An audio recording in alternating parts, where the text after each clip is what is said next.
En las colinas de Turquía hay una gruta que mataba en segundos a cualquier animal que se acercara, y los sacerdotes paganos lo sabían desde hace 2000 años.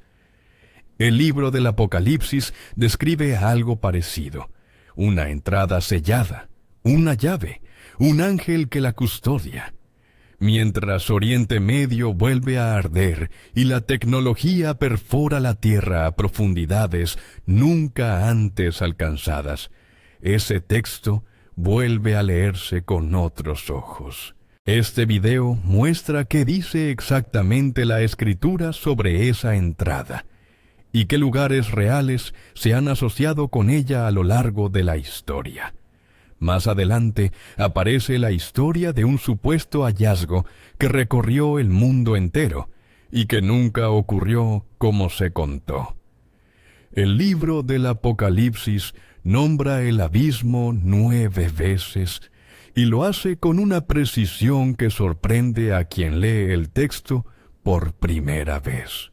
En el capítulo 9, versículo 1, una estrella cae del cielo y recibe la llave del pozo del abismo. Al abrirlo, sube un humo como el de un horno gigante, y de ese humo salen langostas con poder para atormentar. El versículo 11 nombra a su rey, Abadón en hebreo, Apolión en griego, palabras que significan destructor. 11 capítulos más adelante, en el 20, un ángel distinto desciende con una llave y una cadena enorme, sujeta al dragón antiguo, lo arroja al abismo y lo encierra por 1000 años. 2 escenas, 2 momentos, la misma palabra griega, abisos, el vacío sin fondo. El texto nunca da coordenadas. No dice montaña, no dice mar, no dice desierto. Y esa ausencia deliberada es, en sí misma, el primer dato que hay que entender antes de buscar cualquier ubicación.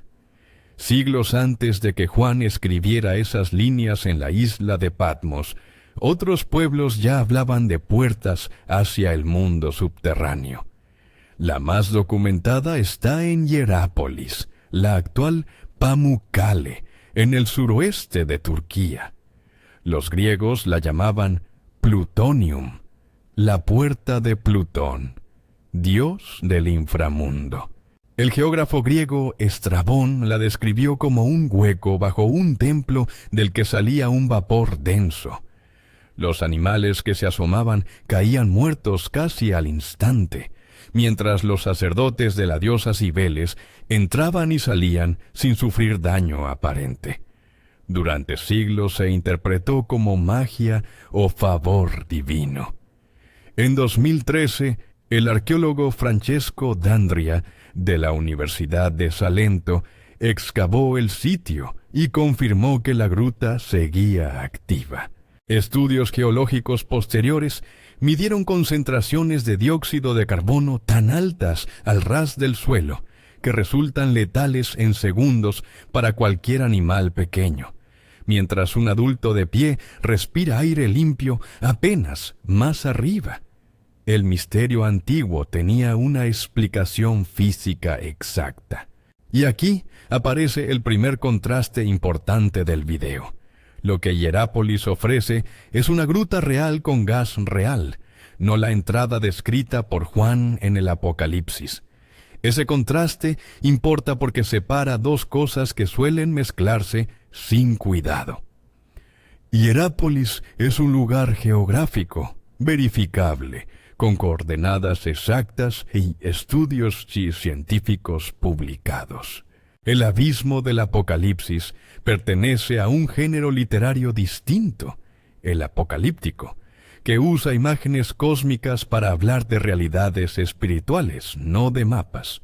San Agustín, en su obra La ciudad de Dios, interpretó el encadenamiento del dragón en el capítulo 20 como una descripción simbólica del poder limitado que el mal ejerce sobre la humanidad desde la resurrección de Cristo, no como el relato de un lugar físico localizable.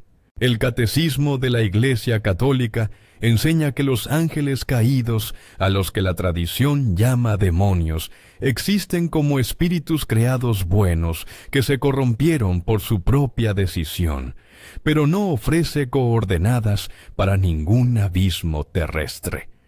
La Iglesia distingue con claridad entre lo que el texto bíblico afirma como verdad de fe, la existencia real del mal y su derrota final, y lo que queda como especulación popular sobre ubicaciones concretas.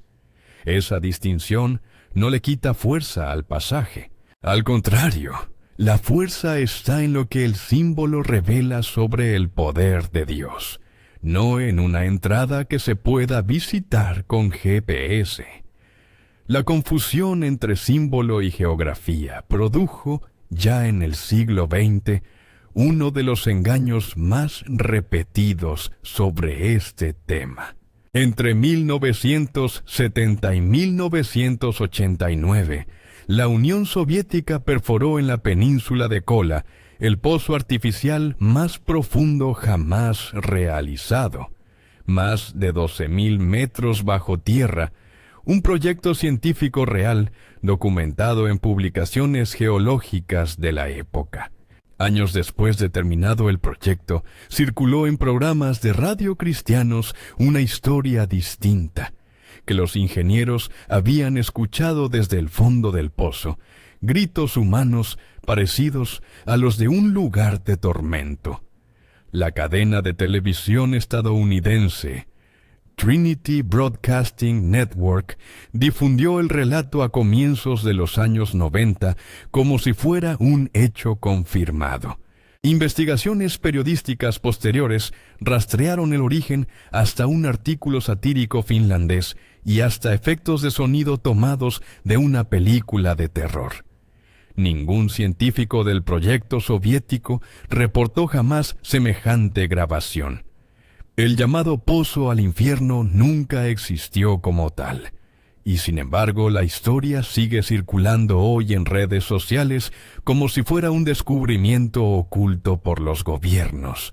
Ese es el peligro real, no el abismo bíblico, sino la facilidad con la que una invención se disfraza de revelación oculta. Ese peligro no se queda en la pantalla del televisor. Hoy circulan en teléfonos y redes sociales videos, cadenas de mensajes y publicaciones que aseguran haber encontrado pruebas del infierno, portales ocultos o hallazgos científicos silenciados. Muchos de esos contenidos llegan primero a jóvenes y adolescentes, exactamente en la edad en que la curiosidad espiritual es más intensa y el discernimiento todavía se está formando. La misma facilidad con que Trinity Broadcasting Network difundió una historia sin verificarla se repite ahora en cada hogar, sin filtro alguno. La lógica espiritual detrás de esto es sencilla. El miedo mal formado aleja de la fe, mientras que el conocimiento sereno de lo que la Iglesia enseña sobre el mal y su derrota acerca a ella. Explicar a un hijo qué dice realmente el Apocalipsis y qué no dice, es una forma concreta de protegerlo frente a un océano de información sin verificar. El cardenal Gianfranco Ravasi, biblista y expresidente del Pontificio Consejo de la Cultura, ha insistido en distintas intervenciones públicas en que el Apocalipsis no es un manual de fechas ni un mapa de lugares, sino un texto de consuelo escrito para comunidades cristianas perseguidas en el siglo I. Según su lectura, las imágenes del abismo, el dragón y la bestia, hablan del poder que ejercen los imperios y las ideologías violentas en cada época, incluida la nuestra. Con Oriente Medio de nuevo en guerra abierta y con potencias mundiales midiendo fuerzas cerca de los mismos territorios donde Juan escribió sus visiones, esa lectura recupera actualidad sin que haga falta declarar el cumplimiento de ninguna fecha. La guerra actual no confirma el capítulo 20 del Apocalipsis. Confirma que el texto sigue hablando de un conflicto que la humanidad no ha resuelto. La entrada que Juan describió nunca tuvo coordenadas, y probablemente nunca las tendrá. Lo que sí tiene nombre es la trampa que sustituyó ese misterio por historias falsas repetidas durante décadas.